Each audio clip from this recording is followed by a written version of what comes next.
আজকে চলে এসেছি বেথরি অভয়ারণ্য। তো এখানে আমার সাথে রয়েছে গোপাল, সুদীপ কাকা। তো এখানে যে জিনিসটা দেখলাম ময়া রয়েছে সাবধান। আমার তো এখন নিজেরই ভয় লাগছে যে কোথা থেকেও বেরিয়ে না আসে, ঠিক আছে?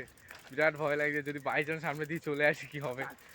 যেভাবে লেখা আছে ময়া রয়েছে সাবধান। কাক কি করবা তুমি তখন? আমি আর কি করবো, তোরা তো ভাববি নিজের পথ চিন্তা। আমি তো তখন এখানে বলবো খা। আমার গাড়ি রানিং হবে, অসুবিধা নেই। তোমার গাড়ি রানিং থাকবে তো অসুবিধা কিসের? রানিং থাকলো আমি তো পালাতে পারছি না। কি আছে একসঙ্গে বসতে পারো দুজন মিলে। ময়াল সবার নিঃশ্বাসে হচ্ছে বড় শক্তি, নিঃশ্বাস দিয়ে টেনে নেবে তো। তোরা তো হ্যাঁ। পালা, আমি তো দৌড়েই পালাতে কেন তুমিও নিঃশ্বাস দেওয়া? ওই নিঃশ্বাসে যদি কাজ হতো তাহলে একটু পালিয়ে যেতে পারতাম। গরমটা দিতে জায়গাটা খুবই সুন্দর, ঠিক আছে। ভেতরে আছে মোটামুটি পাখি টাখি সব রকমই আছে, অনেক পুরোনো দিনের পাখি টাখি আছে।